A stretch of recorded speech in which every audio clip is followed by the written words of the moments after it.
नमस्कार दोस्तों, स्वागत है आपका गौरव क्लासेज में। और हम लोग ज्योग्राफी की श्रृंखला को आगे बढ़ा रहे हैं। तो इससे पहले हम लोग पढ़ रहे थे भारत के विस्तार में, और भारत के विस्तार में हमने बहुत सारी चीज़ें पढ़ ली हैं। इसके साथ साथ हम लोगों ने भारत का जो विभाजन था, उस विभाजन में हमने जो 4 पोर्शन थे, उस 4 पोर्शन में से 3 पोर्शन हम लोग ख़त्म कर चुके हैं।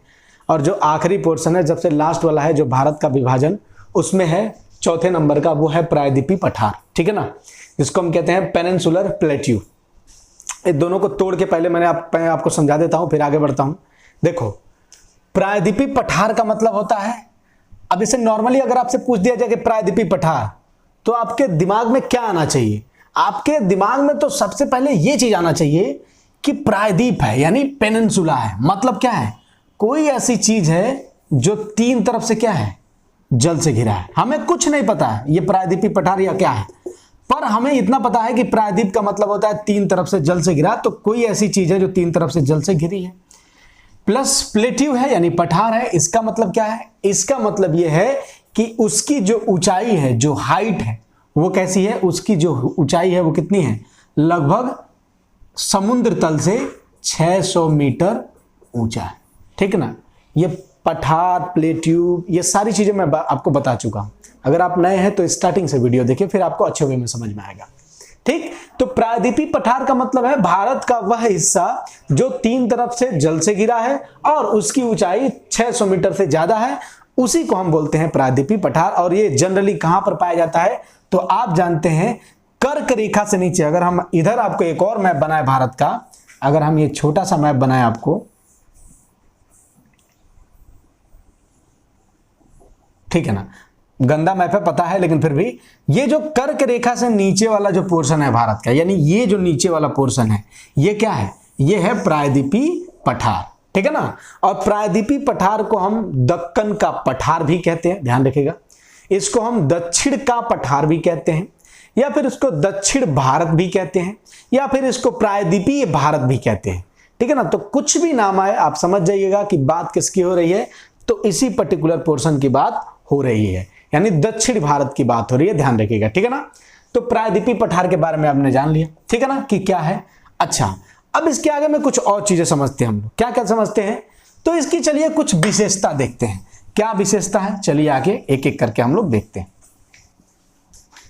देखो, हम जानते हैं कि उत्तर में, भारत के उत्तर में है हिमालय। ठीक है ना, हिमालय पर्वत, और उसके बारे में हम लोग पढ़ चुके हैं। और भारत के दक्षिण में है प्रायद्वीपीय पठार। और इस प्रायद्वीपीय पठार के बारे में हमको क्या क्या सीखना है, जरा फिर से समझ लेते हैं। तो इसकी कुछ प्रमुख विशेषताएं पढ़ते हैं। विशेषताएं यानी इसकी सिग्निफिकेंस क्या है, क्या क्या चीजें हैं जो दूसरे से इसको यूनिक बनाती हैं। तो एक एक करके इसको सीखते हैं। आइए देखो, इसकी विशेषता क्या है। तो देखो, ये जो प्रायद्वीपीय पठार है, ये जो प्रायद्वीपीय पठार है, ये इसका जो निर्माण हुआ था वो आर्कियन युग से लेकर कार्बोनिफेरस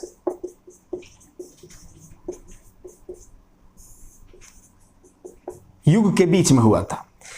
प्रायद्वीपीय पठार का निर्माण कब से कब हुआ था? तो आप कहोगे कि देखिए सर जी, आर्कियन एज, जिस एज में अरावली की चट्टानें बनती थी, ठीक है ना, या फिर जो प्राइमरी चट्टानें बनती थी, उस युग से लेकर और कब तक? तो कार्बोनिफेरस युग तक इसका निर्माण हुआ। ठीक है ना, ये ध्यान रखिएगा।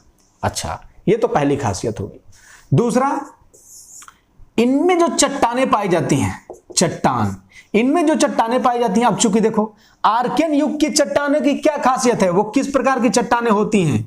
तो आग्नेय चट्टानें होती हैं, यानी इग्नेशियस रॉक होती हैं। आर्कियन क्रम की चट्टानों में कौन सी चट्टानें पाई जाती हैं, या फिर आर्कियन युग में कौन सी चट्टानें बनी थी? तो आप कहोगे सर जी, आर्कियन युग में मोस्टली क्या बनी थी? आर्कियन युग में इग्नेशियस रॉक बनी थी। ठीक है ना, आग्नेय चट्टान बनी थी। क्यों? क्योंकि उस समय ज्वालामुखी फूट रहा था, पृथ्वी गर्म थी, ठंडा हो रही थी। तो पृथ्वी के ठंडा होने से कौन सी चट्टान बनती है? आग्नेय चट्टान। ठीक है ना। आगे तो यहां पर यानी प्रायद्वीपीय पठार में कौन कौन सी चट्टान है? तो आप कहोगे सर जी, आग्नेय चट्टान है। फिर क्या है? तो आप कहोगे आग्नेय के साथ कौन कौन सी है? रूपांतरित चट्टानें हैं, यानी मेटामॉर्फिक चट्टानें हैं। क्यों? क्योंकि यही जो बहुत पुराने आग्नेय चट्टान है, इसी आग्नेय चट्टान के रूप में परिवर्तन हो गया है, ठीक है ना, जैसे ग्रेनाइट, नीस, सिस्ट जिसको हम कहते हैं। कभी हम आपको बताएंगे जब चट्टान पढ़ाएंगे तो कौन सा चट्टान जब उसका रूपांतरित हो जाता है, मेटामॉर्फिस हो जाता है, तो वो कौन सा चट्टान किस चट्टान में बदलता है, ये ध्यान रखिएगा। फिलहाल आप इतना ध्यान रखिएगा कि चट्टानें इसमें कौन कौन सी हैं, तो आग्नेय चट्टानें और रूपांतरित चट्टानें मोस्टली पाई जाती हैं। लेकिन जो नदी घाटियां हैं, जैसे नर्मदा नदी घाटी, ताप्ती नदी घाटी, कावेरी, कृष्णा, गोदावरी, इन नदी घाटियों में कौन सी चट्टानें और पाई जाती हैं, तो आप कहोगे इन नदी घाटियों में परतदार चट्टान भी पाया जाता है। यानी मोस्टली प्रायद्वीपीय पठार में तीनों प्रकार की चट्टानें पाई जाती हैं, ठीक है ना। चलिए आगे बढ़ते हैं। नेक्स्ट क्या खासियत है, एक एक करके लिखते चलना। अगर नहीं बना रहे नोट्स तो कोई बात ही नहीं है, फिर कथा सुनो आराम से, कोई दिक्कत नहीं है। हाँ, नेक्स्ट क्या विशेषता है इसकी, तो देखो नेक्स्ट विशेषता क्या है ना, कि ये जो प्रायद्वीपीय पठार है ना, इसकी आकृति मेज के जैसे है। अगर आपसे पूछेगा कोई कि प्रायद्वीपीय पठार की आकृति कैसी है, तो लगभग मेज के जैसी है। कैसे? ये देखो मेज, थोड़ा सा नीचे पतला है लेकिन फिर भी ये क्या है, एक मेज के जैसी इसकी क्या है, आकृति है, ठीक है ना। तो ध्यान रखेगा, यानी आकृति कैसी है, एक मेज के जैसी है। नेक्स्ट विशेषता समझ लेते हैं। फिर आपसे कोई पूछे कि नेक्स्ट विशेषता क्या है, तो आप कहोगे साहब ये देखो, प्रायद्वीपीय पठार नॉर्थ में चौड़ा है। देखो चौड़ा दिख रहा है ना, तो नॉर्थ में चौड़ा है और साउथ में क्या है, नैरो है, पतला है। मतलब क्या हुआ, प्रायद्वीपीय पठार नॉर्थ में चौड़ा है और साउथ में क्या है, पतला है, यानी नैरो है, ठीक है ना। ये चीजें आप ध्यान रखिएगा इन दोनों के बारे में, विशेषता के बारे में। आगे और समझते हैं। देखो अगर आपसे यह पूछा जाए कि उत्तर भारत और दक्षिण भारत, ठीक है ना, यानी प्रायद्वीपीय पठार और हिमालय, इन दोनों में से कौन ज्यादा पुराना है, तो आप कहोगे क्या कि साहब देखो प्रायद्वीपीय जो पठार है, ठीक है ना, प्रायद्वीपीय जो पठार है उसकी चट्टानें क्या हैं, यानी इसका निर्माण पहले हुआ था, यानी ये ओल्ड है, जबकि नॉर्दर्न इंडिया क्या है, न्यू है। क्यों? क्योंकि नॉर्दर्न इंडिया का निर्माण कब हुआ था, तो आप कहोगे इयोसिन और मायोसिन एज में, ठीक है ना, जो वर्तमान का काल चल रहा है, ठीक है ना। वर्तमान काल कौन चल रहा है, होलोसिन जिसको हम कहते हैं।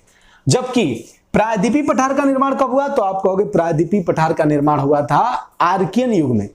तो इस कारण ध्यान रखेंगे कि प्रायद्वीपीय पठार यानी नीचे का भाग पुराना है और नॉर्थ इंडिया क्या है, नया है। ये ध्यान रखिएगा, ये इसकी विशेषता है, ठीक है ना। आगे बढ़ते हैं।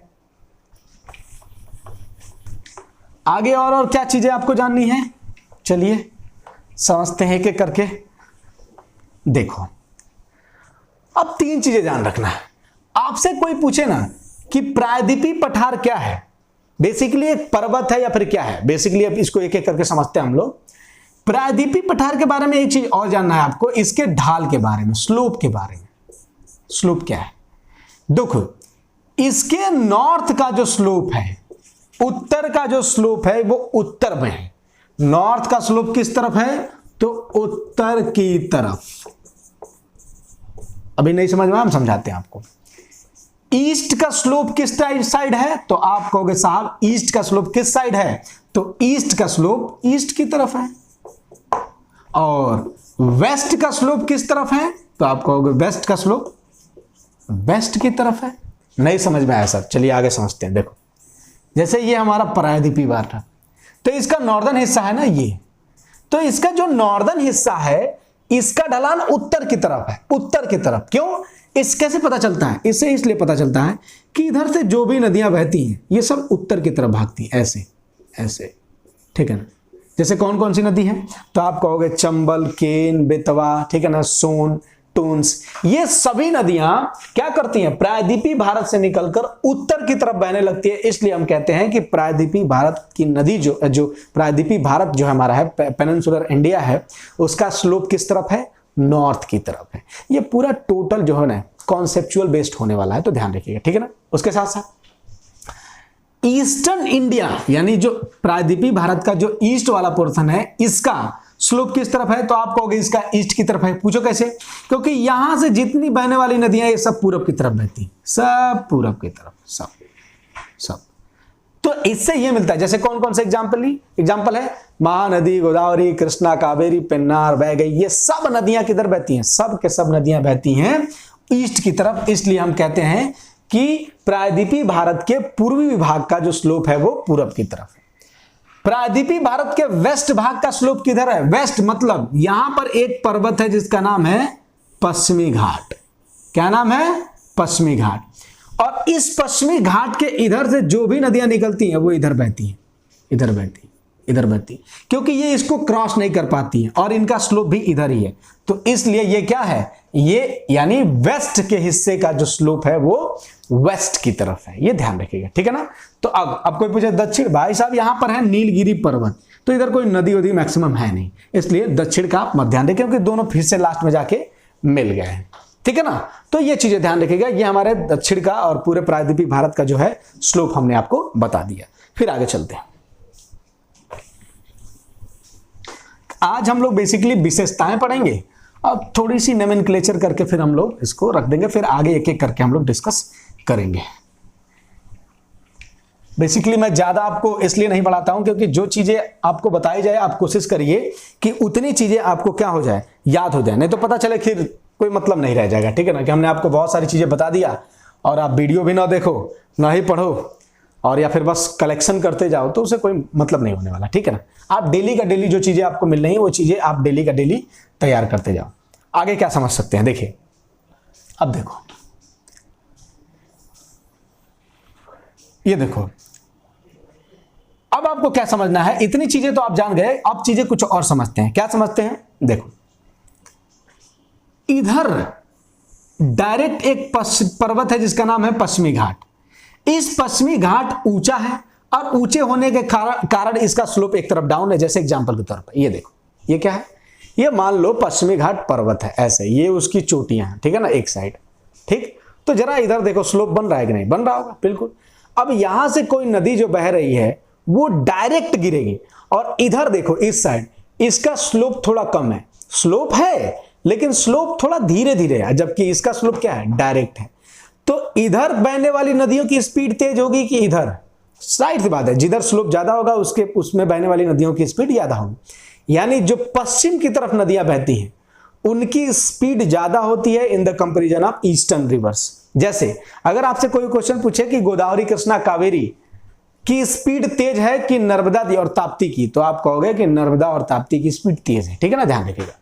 इसलिए स्पीड तेज होने के कारण यहां पर हम डैम बना सकते हैं, और डैम बनाकर स्पीड तेज होने के कारण यहां पर हम डैम बना सकते हैं, और डैम से पानी को रोककर और ऊंचाई से जब हम उसको गिराएंगे तो उससे हम क्या बना सकते हैं? Hydro electric power. यानी प्रायद्वीपीय भारत की नदियों से हम क्या बना सकते हैं? तो जल शक्ति उत्पन्न कर सकते हैं, यानी जल विद्युत परियोजनाएं उसमें ला सकते हैं। और उन जल विद्युत परियोजनाओं में मैक्सिमम चांसेस कहां पर हैं? तो आप कहोगे पश्चिम की तरफ। इसीलिए महाराष्ट्र और गुजरात में इस प्रकार की ऊर्जा कर्नाटक में भी ज्यादा उत्पन्न की जाती है, और इसी कारण इस साइड में बांध भी आपको ज्यादा देखने को मिलेंगे, डैम भी बहुत ज्यादा देखने को मिलेंगे। जैसे उकाई परियोजना, ठीक है ना, ताप्ती नदी पर जो है, ठीक है ना, ककरापार, ऐसे बहुत सारी परियोजनाएं हैं जो इन नदियों के ऊपर है। इसलिए इधर हाइड्रो इलेक्ट्रिक पावर बहुत ही ज्यादा पाया जाता है, जबकि इस साइड पर नहीं। अच्छा, नदियों की स्पीड धीरे होने से क्या फायदा? इधर नदियां मिट्टी काट के लेके जाती हैं, इधर बिछाती हैं, ठीक है ना, ये अलग बात है। इधर डेल्टा बनाती है, इधर एस्चुरी, ये हम नदी वाले में बताएंगे, अभी नहीं। इधर नदियां ज्यादा लंबी होती हैं और लंबी होने के कारण अपने साथ साथ मिट्टी को काट के लेके जाती हैं। इस कारण यहां पर सॉइल जो होता है वो फर्टाइल ज्यादा होता है, इसलिए इधर एग्रीकल्चरल लैंड भी ज्यादा पाया जाता है, ये ध्यान रखिएगा, ठीक है ना। तो इसलिए ये दोनों के सिग्निफिकेंस है, इधर के और इधर के, दोनों को आप जान रखिएगा। अब प्रायद्वीपीय पठार में आपको क्या क्या पढ़ना है, आइए समझते हैं। प्रायद्वीपीय पठार में और आपको क्या क्या समझना है। एक चीज और, अगर आपसे क्वेश्चन पूछ दिया जाए कि प्रायद्वीपीय पठार में ज्यादा भूकंप आते हैं कि हिमालय में ज्यादा भूकंप आते हैं, तो क्वेश्चन आसान है, अगर आपको हिमालय, आपने हिमालय पढ़ लिया है तो आप ये आंसर आसानी से बता सकते हो कि हिमालय में ज्यादा भूकंप आएंगे इन द कंपेरिजन ऑफ प्रायद्वीपीय भारत। क्यों? क्योंकि प्रायद्वीपीय भारत स्टेबल हो चुका है, जबकि हिमालय अभी भी अनस्टेबल है। क्यों अनस्टेबल है? क्योंकि वो सांड का सिंह अभी भी टकरा रहा है। अब और इस बारे में जानने के लिए आपको देखना पड़ेगा हिमालय का वीडियो, तो जाकर देखिए वो, तो आपको ये क्लियर हो जाएगा। फिलहाल बस इतना जानिए कि प्रायद्वीपीय भारत में भूकंप नहीं आते, जबकि हिमालय में भूकंप ज्यादा आते हैं। ठीक है ना? क्यों आते हैं इसका आंसर आपको हिमालय में मिलेगा। ठीक है ना? अब ये प्रायद्वीपीय भारत में आपको क्या क्या पढ़ना है, तो देखो आप लिस्टिंग कर लेंगे। तो सबसे पहले आपको पढ़ना है अरावली पर्वत, ठीक। फिर आपको क्या पढ़ना है? विंध्य पर्वत, फिर सतपुड़ा, ठीक। सतपुड़ा के बाद से आपको क्या पढ़ना है? तो आपको पढ़ना है दंड कारण्य पठार। फिर आपको क्या पढ़ना है? तो छोटा नागपुर पठार, ठीक। फिर आपको क्या पढ़ना है? पश्चिमी घाट पर्वत। इंग्लिश हिंदी का टेंशन ना लेना, ये सारी चीजें हो जाएंगी, ठीक है। और ये क्या है? तो पूर्वी घाट पर्वत। फिर क्या पढ़ना है? तो आपको पढ़ना है नीलगिरी पर्वत, ठीक है ना, ठीक। तो आपको क्या क्या पढ़ना है? अरावली पर्वत, विंध्य पर्वत, सतपुड़ा, फिर सतपुड़ा, दंडकारण्य, छोटा नागपुर पठार, पश्चिमी घाट, पूर्वी घाट, नीलगिरी पर्वत। उसके साथ साथ आपको फिर क्या पढ़ना है? दक्कन का पठार भी पढ़ लेना, ताकि काली नदी के बारे में हम पढ़ लेंगे। दक्कन का पठार बेसिकली महाराष्ट्र वाला जो क्षेत्र है उसको हम बेसिकली कहते हैं, ठीक है ना। तो और उसके साथ साथ बहुत इंपॉर्टेंट जो हम आपको हिमालय में नहीं बताए यहां पे बताएंगे, वो क्या है? वो है आपका शिलांग का पठार, शिलांग का पठार, ठीक है ना। तो और शिलांग के पठार के साथ साथ हम वहीं पे बिहार के बारे में भी हम आपको बता देंगे, ठीक है ना, जिसको हम क्या बोलते हैं? राजमहल की पहाड़ियां, उन सबको भी हम वहीं पे बता देंगे। तो इतनी चीजें हमको प्रायद्वीपीय पठार में पढ़ना है, लेकिन एक एक करके हम लोग पढ़ेंगे अगले वीडियो से। यानी अगले वीडियो से हम लोग अरावली पढ़ेंगे, फिर विंध्य पर्वत, सतपुड़ा, ये सारी चीजें एक एक करके हम लोग पढ़ेंगे, ठीक है ना। आप अपने सुझाव कमेंट बॉक्स में दे सकते हैं, फिर भी आप उसके साथ ये भी बता सकते हैं कि मेरा ये प्रयास आपके लिए क्या सफल रहा या फिर असफल रहा। अगर आपको वीडियो न पसंद आए तो बिल्कुल डिसलाइक कीजिए, और कारण जरूर बताइए कि आपने डिसलाइक क्यों किया, ठीक है ना। तो चलिए, और लाइक करिए तो ये भी बताइए कि क्यों लाइक किया, ठीक है ना। बहुत बहुत धन्यवाद, मिलते हैं आपको फिर से नेक्स्ट डे। और आप जानते हैं कि हमारा ये जो सीरीज चल रहा है, मॉर्निंग 7 बजे हम लोग करंट पढ़ते हैं, इवनिंग 7 बजे हम लोग ज्योग्राफी पढ़ते हैं, और बाकी इस चैनल पे आपको मैथमेटिक्स, इंग्लिश और रीजनिंग की क्लासेस मिलती रहती हैं, ठीक है ना। तो अपनी तैयारी को बढ़ाते रहिए। जय हिंद, जय भारत।